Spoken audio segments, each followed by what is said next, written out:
Hi, I'm Saren. And I'm Ray. We're your Spider Baby hosts from To Know Her Is to Fear Her, a Spider-Woman podcast, as well as proud members of the collective. You're listening to Capes and Lunatics. Gimme, gimme.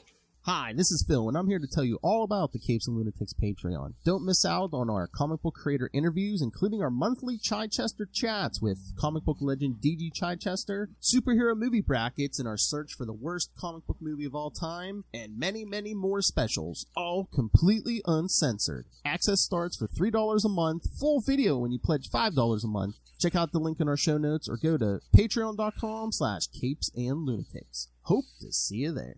This is Luca Perich, and you're listening to the Capes and Lunatics podcast. The recording has started. Music to my ears.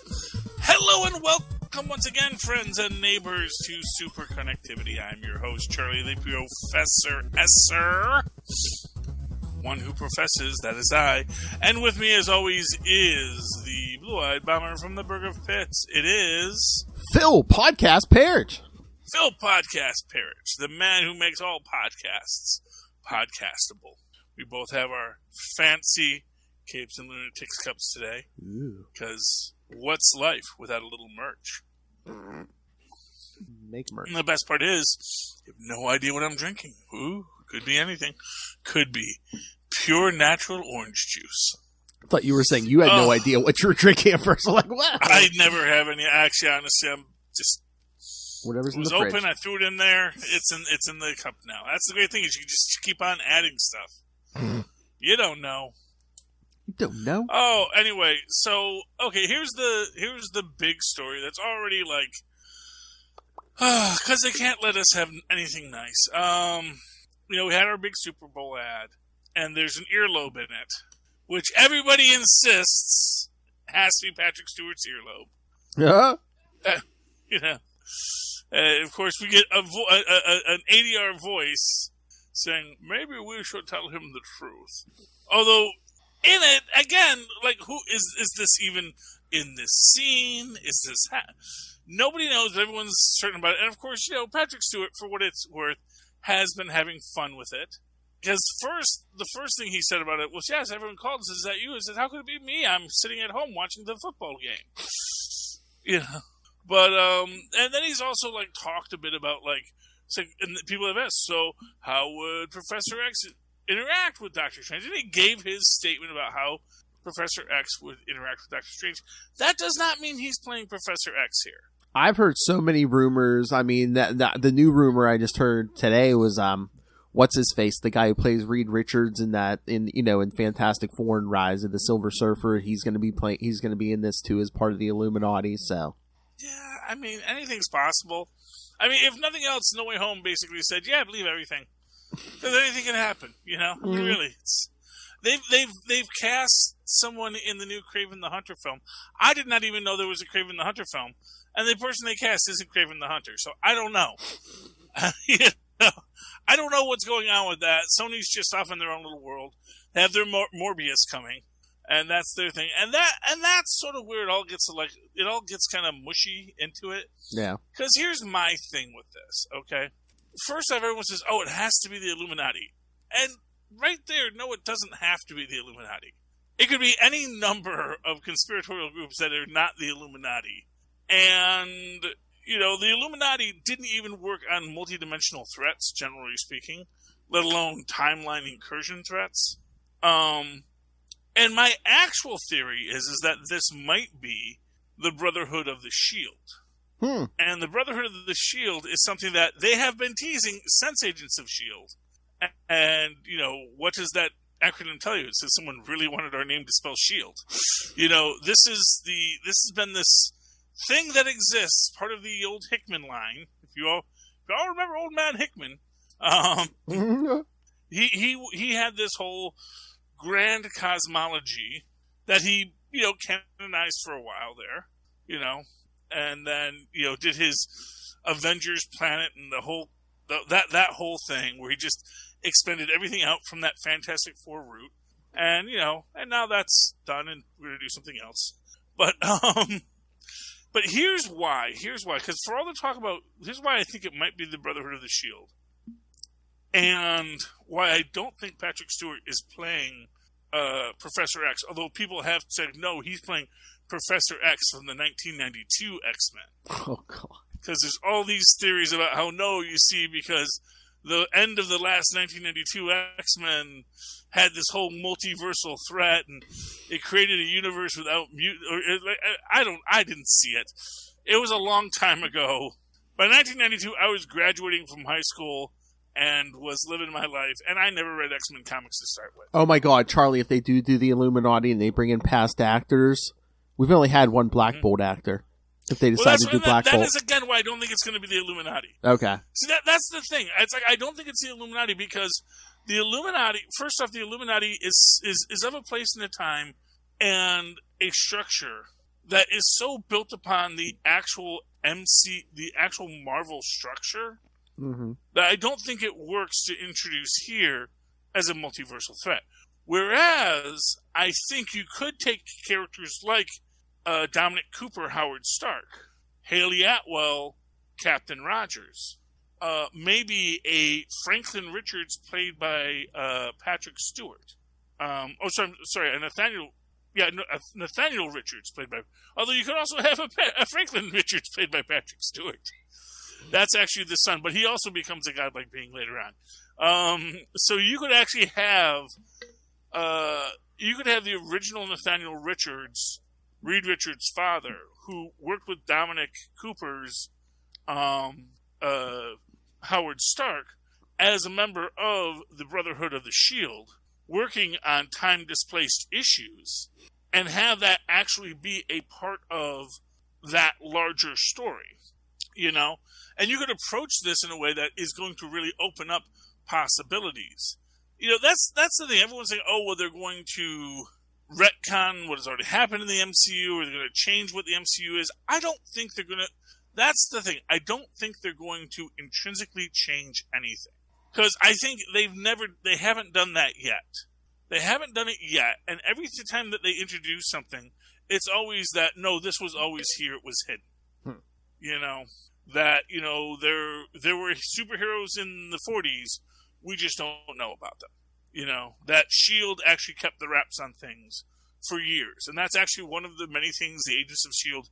TV series told us, was that S.H.I.E.L.D. kept the wraps on things for many years.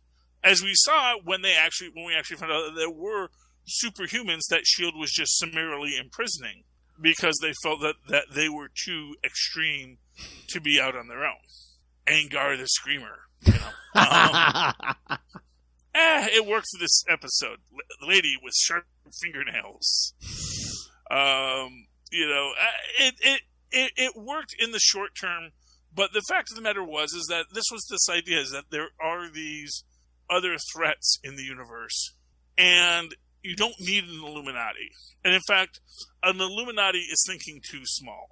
But a Brotherhood of the Shield, something that is going to encompass Galileo and Newton and Tesla and, you know, and Nathaniel and Howard Stark, too. The actual historical geniuses of the past ages that had been disappeared from our popular culture, you know? Yeah. And that, if nothing else, it explains why Dominic Cooper turned into that other guy. You know, it's just, but you bring Dominic Cooper back, and it's like, no, yeah, that's me, but that's also not me. But that's sort of, you know, that's where we split when I do that's when I became the time travel variant. And one of us stayed behind, and one of us formed the Brotherhood of the Shield, you know? Yeah. And that's where you can build out this story, you know? And for what it's worth, what is it, the 10th or the 16th? What? All of Marvel's babies are coming home. Oh yeah. I think it's around the 16th, because I think it's like the middle of the month. Yeah.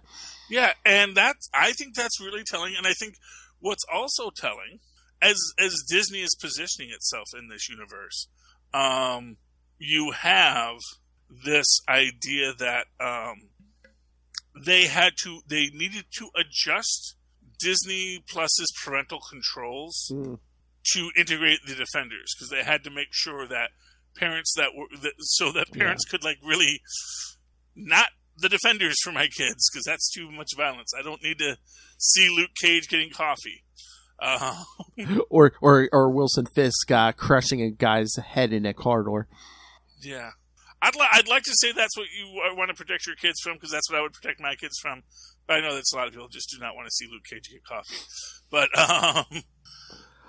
to me, that's my favorite part of the whole episode. Yeah, I know.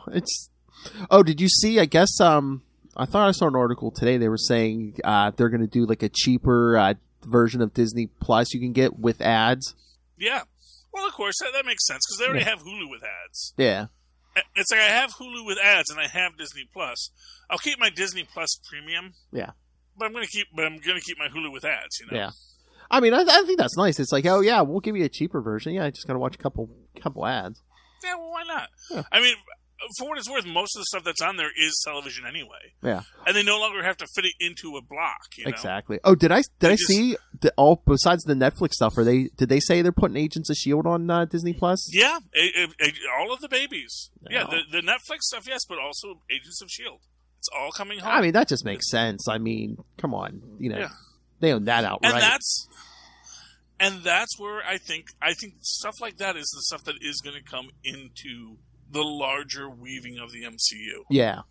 And I really think that stuff is going to be much more of value to the MCU than even the mutants.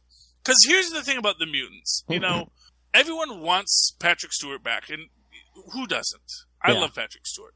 But I think that for what Marvel is doing, I think that the Fantastic Four and its family has far more interest to them. Yeah. And that's like the thing that always confused me about Fox, is why they never had these two houses merge, you know? Yeah. Why X-Men and the Fantastic Four were kept just so separate. And granted, yeah, I guess they still, like, X-Men was a big money book, Fantastic Four was just a legacy book that kept on going because you had to keep Fantastic Four going, because it was the founding book, you know. It took years for them to actually, for the first time ever, stop the Fantastic Four. Yeah. You know. Thank you. Fox. So why? But it's just weird to me that Fox never capitalized. They never built out on what they had. And what we know about Marvel is they are always building out on what they have. Mm-hmm. And, you know, I think that at a certain point, reintegrating the mutants as anything other than things that were always there. Like, you're not going to have a cosmic moment that creates the mutants. Because first off, that defeats the purpose of the mutants. Mm. The mutants can't just be the Inhumans, you know, sans fish oil. You know, you can't just have, and then the mutants showed up. And I mean, it was because of the Bang Baby. You know, you can't just make them static shock. Like, everything you want to do, you can't just... They have to have always been there. Yeah, but in order for them to be there. But Doctor Strange, too, could we get some kind of reality inversion or something where, like, we rewrite history and the Fantastic Four and the mutants have, like, always been there? I mean, I guess you could do that. Kind of like a No Way Home, where it's like no one remembers Peter Parker now. Yeah, but, you know... Now everyone remembers the Fantastic Four. Yeah, I mean, it's a possibility. I mean, there are ways that they could do it. And yeah, that is definitely a thing they could do. They could just say, oh, no, you know, now in our universe, the Fantastic Four was always there. But then, you know, you have to sort of... Basically, you can retroactively expand the universe. And, of course, comic books do this all the time. You know? Mm-hmm. Where suddenly... No, now Captain America had all these extra adventures and all this stuff happened. And now here's the Destroyer, who was also a World War II hero, who was a guy who got a version of Cap's formula, you know. All this kind of stuff that could be a part of it. And you could expand that out, you know.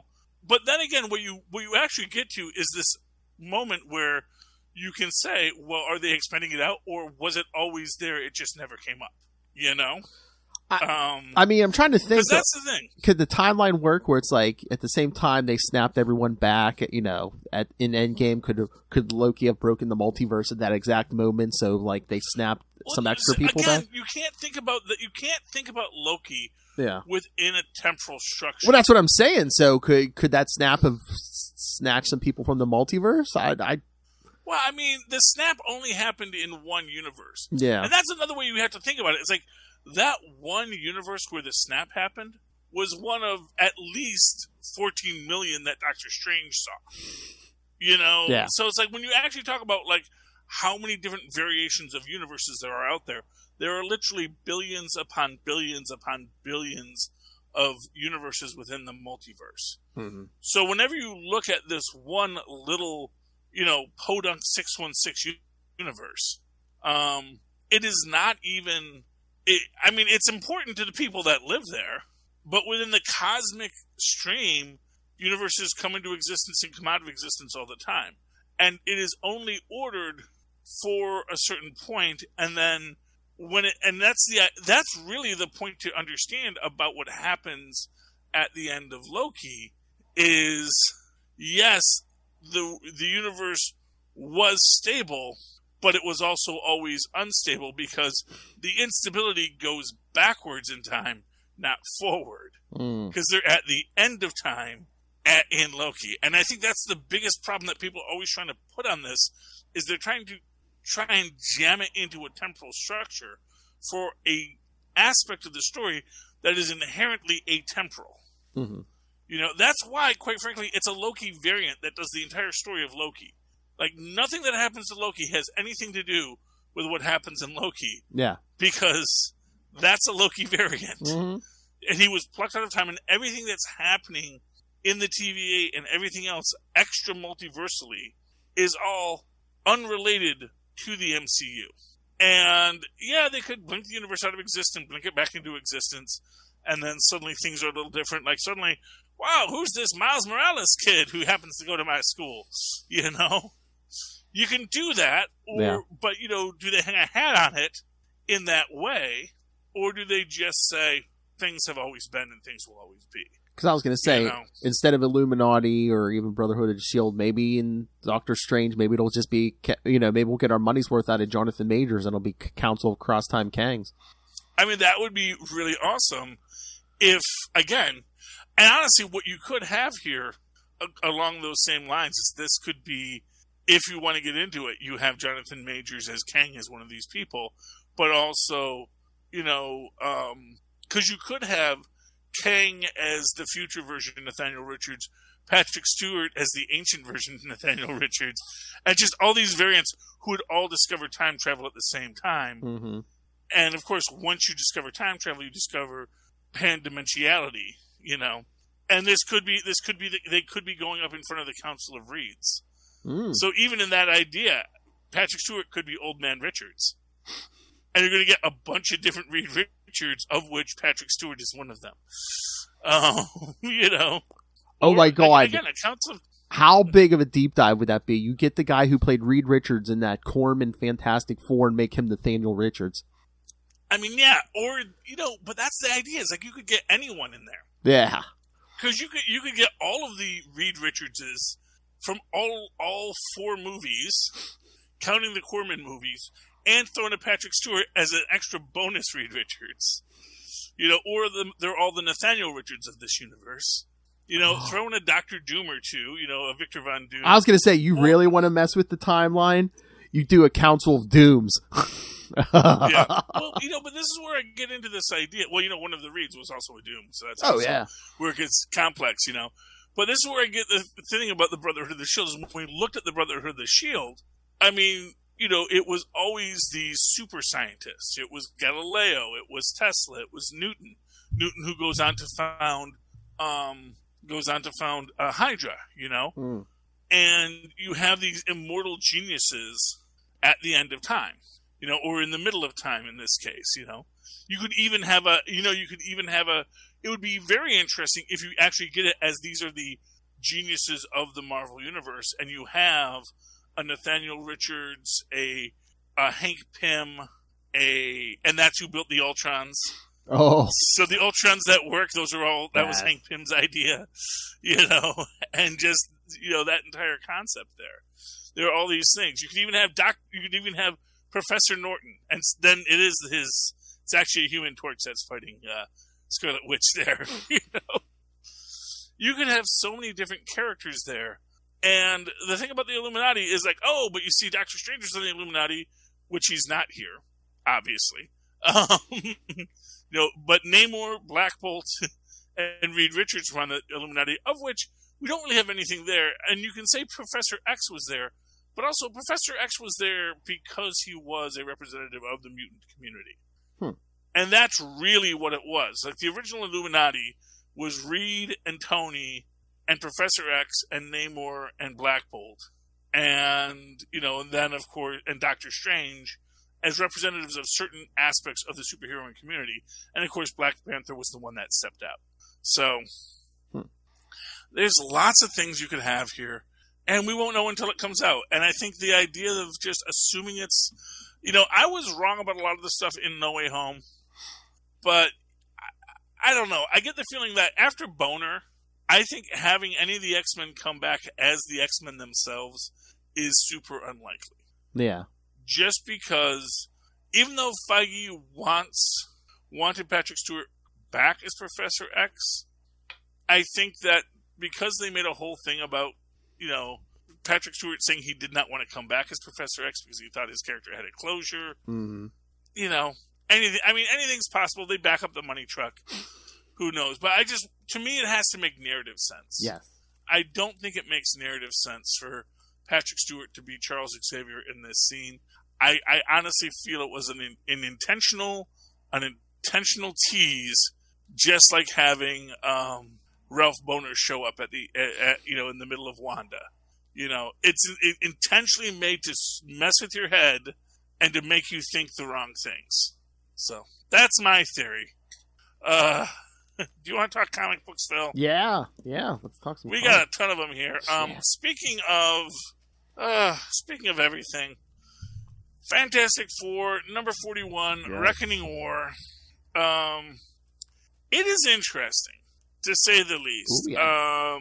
Because we have these two parallel stories. First off, Reed tells... Well, okay, we have three. Because, of course, we have Uatu and his family. Mm-hmm. Uatu at the family reunion. He's like, dudes, we got to do something. And they're like, no, we don't. Quiet, you. They even lock him up. And then you have Reed and his family going after... I guess these are supposed to be members of the Reckoning, which is that first species with the Watcher technology that are super powerful. And this is what, Ben saw. This was the person who kills him, at least in one universe. Because we've seen other universes where he lives forever. So it's like, again, this is why it's like one universe. There's one universe where, that happened. That doesn't mean it's this universe. Mm-hmm. And arguably it's every universe, But like his wedding ring saves his life because that's like the one thing their swords had a problem with. Vibranium or adamantium or something.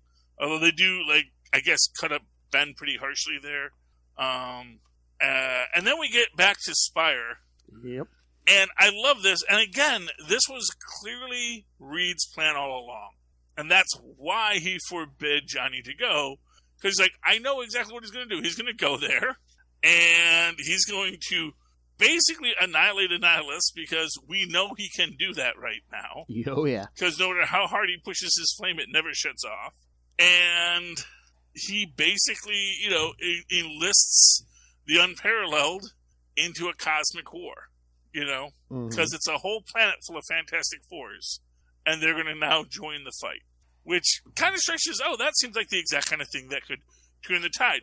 Meanwhile, all the heralds, including Thor, as it turns out, are all resurrecting Galactus. Yeah, they're like under someone's control. They're like resurrecting Galactus. Well, they're under Galactus's control. And in that whole idea, what's his name?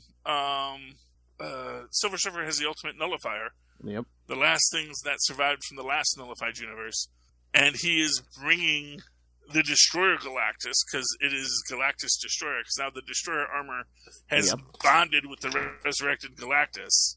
So they are going to kick some butt and take some names, because at the end of the day, this I think is the point, is that I think that the reason the Watchers don't want to interfere is because they know this universe that they've been observing for so long has the power now to defeat the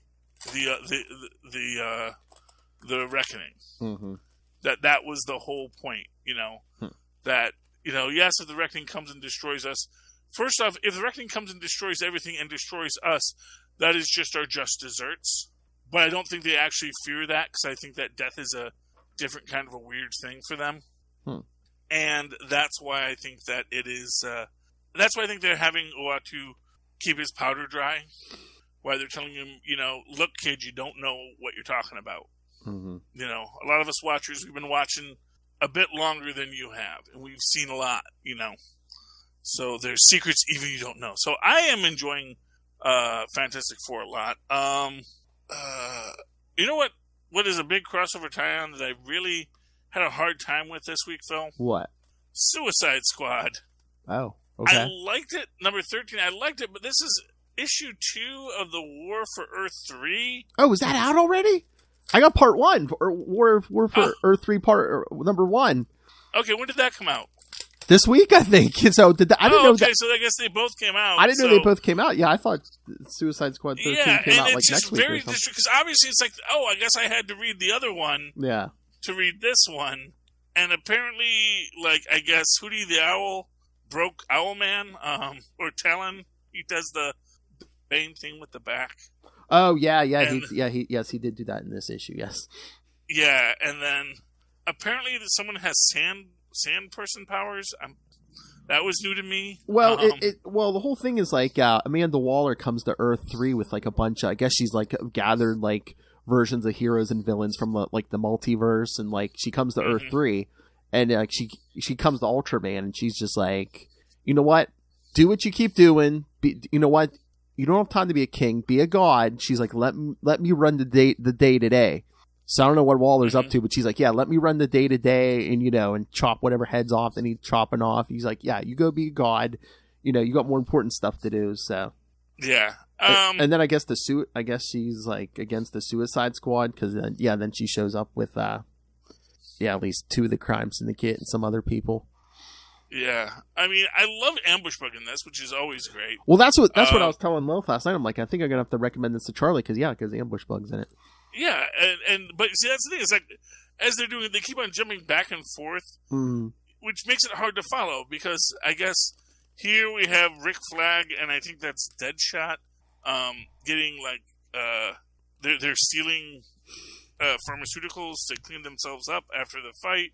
Then we jump back, and we're in the middle of the fight with Mirror Master trying to get everyone out of there, and it's not going well. And apparently, this all ties into the next issue of Flash. Yeah, I was gonna say, I know there's an issue of Flash that crosses over, so I always get that anyway. So, but I mean, in this concept, it was actually pretty cool at times. Yeah, you've got Ambush Bug and Peacemaker doing a lot of teleportations. And not for nothing, Ambush Bug's teleportations are now so much more powerful than they've ever been in the comics. It's we can just cross dimensions and cross universes and go to piano bars and fortresses of solitude. I think it's weird that in this one, Ambush Bug doesn't know if Superman has the Fortress of Solitude, but I would have to think he's been to it in the past. But that was probably 3 crises ago. Well, I think that's probably meta commentary where Ambush Bug is well, who knows what continuity is now. Yeah, and we have I forget who. So this is supposed to be the Wonder Woman in this universe, right? Yeah, Superwoman. Yeah. Superwoman is, in fact, I believe Diana Themyscira, and no, I think this one's actually a version of Dawn of Troy, an evil version of Dawn of Troy. Oh, okay. Yeah, I mean they do their things, and then we had Johnny Quick and the Black Canary with her sonic screams just devastating everybody. So that was fun. I'm curious where they're going with it. It is interesting, but like I said, it's very disjointed. Yeah. And you don't really know what's going on. But just because you're not disjointed doesn't mean that we still don't know what's going on. Because then you have the Thing. Oh yeah, I wanted to get your thoughts on that. Yeah. I'm confused. Apparently, Amaryllis is actually Death. And the kid is the kid of a Watcher, I guess. Well, yeah, and I'm trying to think, is that supposed to be because Uatu does have a child? but had a child years later. But I don't know how Watcher's stuff works, so maybe they can be at any point in time. And then we see Amaryllis forming these different forms. I don't remember the guy with the Hawaiian shirt at any point, but or was that the person? Oh, that was the person that was working with Alicia. Okay. Yeah. And here we see that now Death wants Ben Grimm to be her paramour. Death, quit flitting around. I know, man. Thanos, Deadpool, now Deadpool. Ben. Yeah. Yeah, this whole thing's been really weird, but I guess it ties up. Even the Doom part I thought was weird. The Doom part was very weird. Yeah. I mean, the continuity of this story is very weird, but I guess maybe it's intentional. Maybe, yeah. You know? She-Hulk was good. Yes. She-Hulk is always good. And again, this was kind of a no-fights episode. Yeah, it was kind of like, oh, hey, Jack of Hearts is alive, and yeah, and he's hungry and he's thirsty. Although we do get we get him busting out, and we get that after credit scene at the end where, oh, whoever busted it, wherever he was, it was someone who was experimenting and actually intended to have all the Jennifer Walters stuff there. And we actually have the two distinct word bubbles, you know, one that's got the weird Jack of Hearts, and the other one that says hush now. So we'll have to see what happens with that. I still want to know, I don't know how Mallory Book got that scar on her face. I think it's a cool scar. Mm-hmm. I love that she does nothing to hide it. In fact, accentuates it. That's why she's a BA. This is actually one of my favorite scenes in this after, you know, Jack of Hearts knocks out on the couch. You know, she goes to work, sees the ambulance stuck in traffic, goes, lifts it up, walks it out of the traffic and puts it down, leaves her card.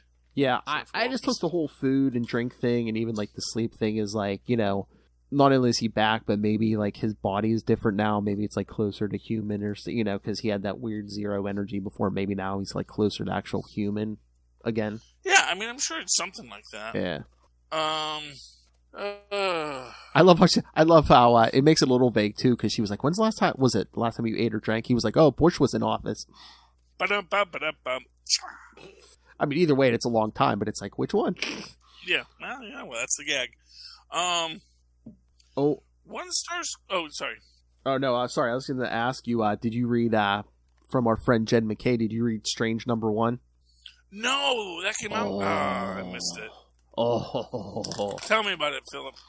Well, it seems Clea, and then she gets Wong on board. They're going to resurrect. They don't have a way yet, but they're going to find a way to resurrect Stephen Strange. So, okay. And towards the beginning, after she wakes up in the morning, Clea gets a visitor. You know, at the mansion. Yeah, it's Doom at the door. He's like, oh yes, I've come to become. Stephen Strange is dead. I've come to claim my title as Sorcerer Supreme. And Clea's like, oh no. She's like, no. First off, you're a petty dabbler. Exactly. You know, no one is going to let you be Sorcerer Supreme, Doom, ever. You're not good at being a scientist. Why would we let you be a sorcerer? You know, she's like, one, between, you know, my station in life, and she's like, and I was married to the former one, and I taken his last name. Oh yeah, the title was mine, because she even gets in his face. She's like, oh yeah, you're not going to threaten me in my place of power. No. Well, yeah, really. And Doom is just... Oh, by the way, I do want to do this one thing. What's his name? Played Ash Williams in Evil Dead. Bruce Campbell. Yeah. Bruce Campbell says he did do a cameo for Multiverse of Madness. There was a very cool character, he said, but he doesn't know if it got through. I am so hoping he plays Monaco, Prince of Magic. And honestly... if there's a guy I'd love to see in this, it would be Monaco, Prince of Magic. And if you're getting into that multiverse, you got to get Alfred Molina and Monaco, and you got to bring in a Dr. Doom and have Alfred Molina call him a dropout, and Monaco call him a petty dabbler. Or my maybe life is complete. Maybe they just answer the question in those Tobey Maguire Spider-Man movies. Was he playing 3 separate characters, or was that the same guy with 3 different jobs? It could anyone could be the possibility. I mean, it would be interesting, you know. Mm-hmm. So I'm going from a wrestling match to being a maitre d' to what was his third job? Oh, an usher. Yeah. So I really hope we get. I really hope we do get our Bruce Campbell cameo, and I hope it's somebody interesting. Mm-hmm. Maybe it's Willie Lumpkin. That could be cool too. I'm sure he can wiggle his ears. Yeah. All right. Oh wait! I have to get back to Strange. I mean, it's it's great because like Klee and Wong are talking, and they're like, well, how, she's like, well, how many of Steven's friends, superhero friends have come back from the dead? And Wong's like, yeah, pretty much anyone. So they're like, there's always the possibility he may come back on his own, but we're going to try to make a plan that we're still going to try to resurrect him. And she I guess she casts a spell, so it's like, oh, if anyone crosses over from the land of the dead, I'm going to feel it, which she does towards the end of the issue. Mm-hmm. But it's not Stephen Strange who crosses from the realm of the dead. Oh, kids, been waiting years for this, but Jen McKay finally pulled the trigger because I guess the new big bad has brought back in zombie form Thunderstrike. Yay! Thunderstrike. We've been waiting. So. Jen McKay not pulling any punches, man. Yeah, well, he was a beloved character who is now a zombie. So exactly, it all works. Yeah, I mean, I will have to read that because I was actually really looking forward to it. But I mean, I had like 10 books this week. I know. And I know I had like 10 I had to put back. And the Strange #1, it's worth it, but it's like extra size, so it's like a $5 book. But like I said, it's worth it. But yeah. Yeah. So let me give DC a little bit of love. One Star Squadron 4 came out, and it is weird. It is weird to say the least because it is just, I'm not quite sure what we're supposed to take from it aside from just this. Who wrote Metamorphosis? It was a German author, I want to say. What, Kafka or? Kafka, yeah. It's a very Kafka-esque. It's like if Kafka wrote a superhero book, I kind of feel like the weird, nihilistic, meaningless qualities of it would be very much of his. And, that at the end it ends off on a cliffhanger that someone actually did burn down Heroes for You. Oh my. It's interesting to say the least. It is interesting to say the least. Do you have one you want to shout out? Did you read Captain America Iron Man? Of course I did. Here it is. Cap does not like wearing the Hydra Cap armor. Oh no. As he has mentioned. And, it's weird and it's interesting, but I like it. Mm-hmm. And again, I really like our Supreme Hydra. What's her name? Is it Allison? I think so. Yeah. Yeah, we get her in her full Supreme Hydra outfit, and it's got like Dr. Octopus arms and an arc reactor and a goblin glider. But she was ready for just about anything. And then we found out the Paladins were basically a part of their conspiracy. And now they're going to kill 51? Or 52? I don't buy it. I don't think they're going to do it. But I think that is the conundrum that they're facing, is they don't want to get exposed for the frauds they are. What jumped out at you about this episode? Veronica. That's it. Not Veronica. Oh, Veronica. Yeah, Veronica. I like Veronica. Mm-hmm. I hope we have not seen the last of her, our little pink Hydra agent. I mean, this is the penultimate. Next one's the last one, and then who knows? I mean, she could show up in Iron Man. There's going to be 2 Captain America books coming up soon. So yeah, well, I mean, I hope so. I hope she sticks around. I think she's got legs, and I think kind of like Zodiac over in Moon Knight. She's the kind of character that people might forget about, and then when you bring them back, you're like, oh, that's who that character is, and it's extra exciting. So, there is that. But yeah, no, this book's Spider-Man was a bit weird and creepy. Oh, yeah. I am really worried about Ben. Yes. Because the whole thing with Ben is he is not himself. And it is literally that, there's a part of me that wonders if he's going to get overwritten with with a Dr. Octopus memory structure. Because that's the thing, that Beyond is using Dr. Octopus's memory framework, you know? Yeah. Because that's why it all falls apart. Why? Because it's the key memories, and you build out the web, and it's like all of Dr. Octopus's work, which is why he's mad about it. Oh, they're going to Connor Kent him. He's going to be like 50% Peter Parker, 50% Otto Octavius.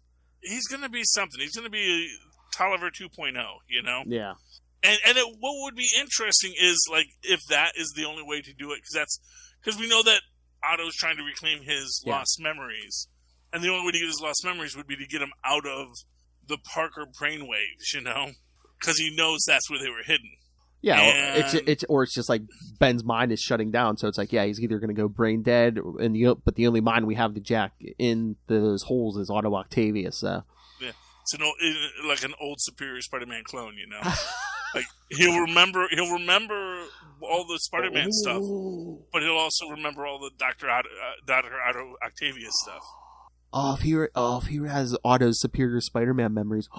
Oh, if he does get his own book, maybe he'll go seek out Anna Marie. Yeah, anything. Oh, that'd be hard on poor Janine. I mean, no, it doesn't even have to be just romantic. Yeah. It could be like, just like, she helps him build tech and stuff. And yeah, I mean, it would be interesting if we find out that, like, Anna Marie was somehow associated with Beyond, or there's lots of things that could be. I'm still waiting for Anna Marie to come back. So. And I don't know why they made a Hulk Connors. Beyond. And what's weird about that is, like, that was the big threat, a big giant lizard guy. I know, like the way they kept going on about Door Z. It seemed like I was waiting for some like multi-dimensional, yeah. Yeah, it's like, don't we fight like 3 of those a week around here? So, but this one, if you saw next week's cover, this one has wings. Mm-hmm. So it's really a dragon lizard. So that's fun. I mean, 92 and 93, I think, are the last 2 regular issues of Beyond, and I think there might be another one of those BEY issues in there somewhere. Mm-hmm. So, yeah, I mean, I'm enjoying it. It's just, this was an odd one. Yeah, fighting all the rejects, and again, I am still so lost in everyone's motivation in all of this. Like, I guess Beyond had a facility here that they sent the UFOs in to destroy, but it was also meant to be this big proving ground for Ben Reilly, but also meant to take Spider-Man out because he wouldn't be prepped for it, Oh, there's a lot going on there. Charlie Esser, there is an Amazing Spider-Man 92.BEY. Yeah, I thought this was the issue I heard about. Guess who's big on the cover? Monica Rambeau. Oh, Monica Rambeau. Oh, yeah. Well, she actually was already introduced into this, and we know she does not like Beyond. Oh no, yeah. She knows these people. So we might be getting a big Monica issue before this is all said and done. Yeah. Do you know was a good book that DC put out this week? Oh, what? You read another DC? Yeah, what? Yeah. Monkey Prince #2. Oh, okay. That was out again. Monkey Prince is going into my pull line. Yeah, I mean, it is weird and interesting. As we know, he got his head chopped off last week. As you do. One thing I like is I like the way that they're presenting Damian. They're coloring him a lot more swarthier, which actually I think is appropriate for his lineage. Mm-hmm. This reminds me. Remember the Superman of China series? Yes. I really liked that, and I really felt like it had this quality, this color, and this vibrancy that I think really works for this. Shifu Pigsy is great in it, of course, constantly. But here's the interesting thing. Last issue we found out that Monkey Prince's adopted parents, and it is confirmed in this that they are his adoptive parents. They are actually, super scientists for hire for supervillains. They were trying to resurrect this idol for a penguin that could turn everything into gold, and guess who got turned into gold? Oh. He is Gold Horn Penguin now, and he is eating everybody's chi, or it's spelled QI. And I learned that can also be a CH or a C sound, so that's what's going on there. And we have Damian Wayne, high school newspaper reporter,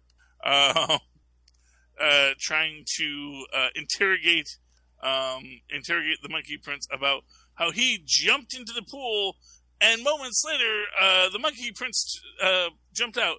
And then, of course, a few minutes later than that, you came out of the pool again as well. Which we find out that was actually, again, Pigsy Shifu. He realizes that he has to start his training to become the Ultimate Warrior. So we end on that training montage. And then we get the after-credits scene where Goldhorn Penguin, he is devouring all of these people, but he's still hungry. And they explain that the ancient gods, so we have a couple of demons up from the abyss to basically give Penguin the down low. So Penguin is going to be our villain in this. So I'm right there. I'm all over it. That basically all of the the key of the gods that you need to survive as a demon, that's spread out amongst all the heroes of this world. So if Penguin wants to survive, he needs to eat Batman's key. So there we go. Penguin's going to eat the Batman. I love it. I'm here for it. I'm excited. That was Monkey Prince number 2. All right. And do you have any? I have one last book to talk about if you're ready, but if you have one more you want to do? Yeah, I want to talk. Did you get a chance to read Moon Knight? No, I did not. Oh, my really God. Did not get I could only read my books. Oh, honestly. I know. Yeah, Moon Knight 9, it was really good because it almost seems like he's investigating like this haunted building because it's like people keep disappearing on the 6th floor of this building, but he's like, if you look at the blueprints, this building's only supposed to have 5 floors.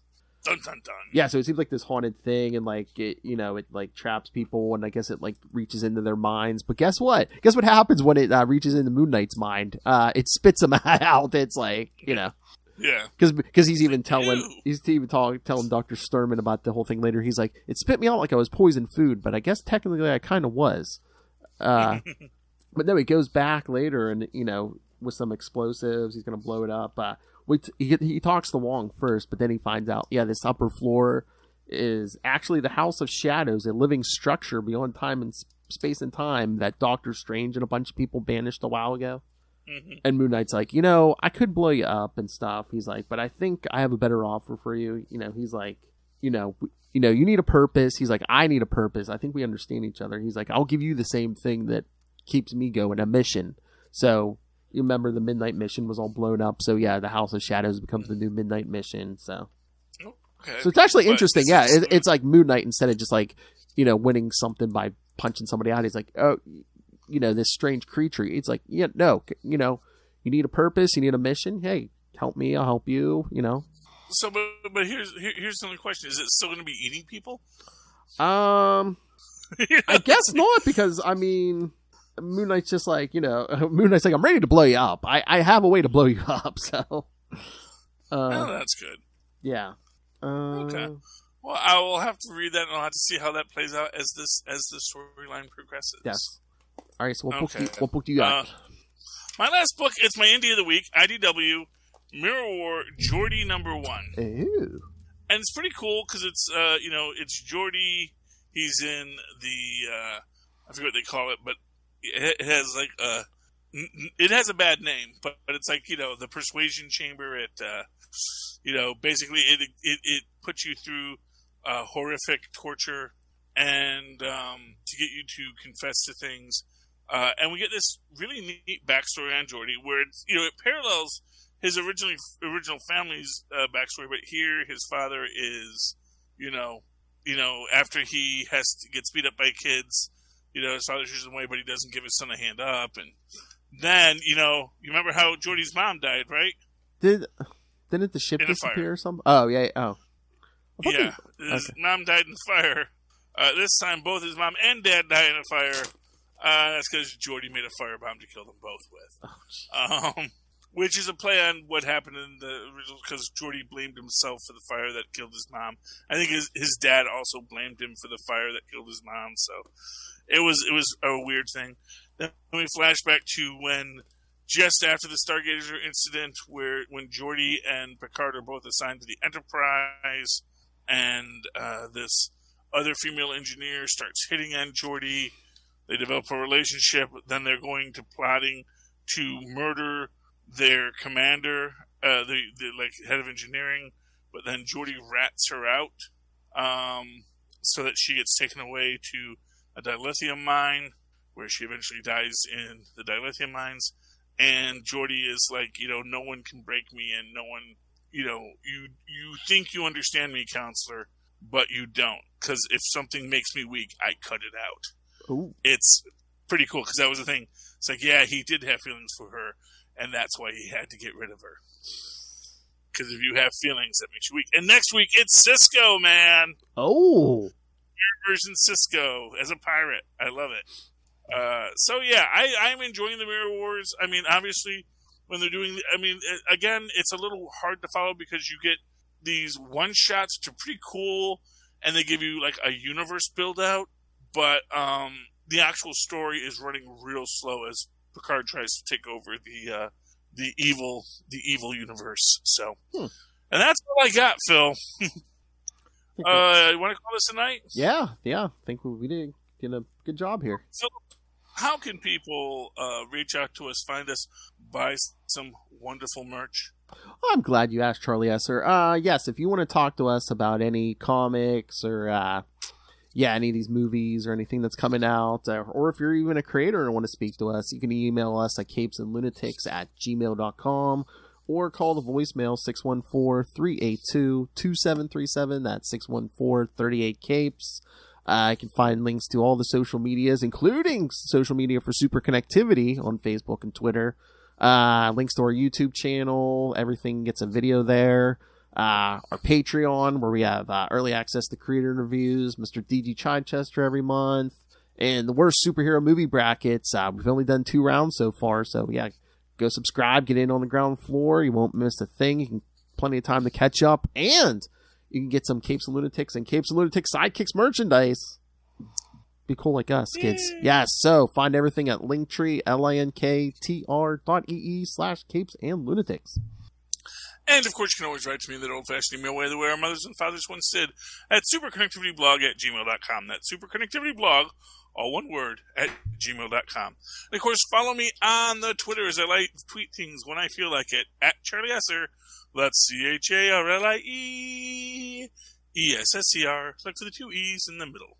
For quality. Bing! Thank you, Maz. All right, ladies and gentlemen, thank you for joining us again this week. You have connected with me and Phil. And next week, we will super connect with you again. Good night. Good night.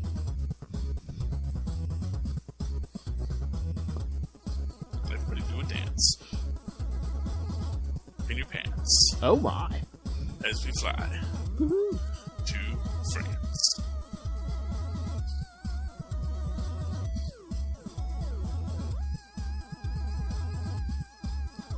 So many books, kids.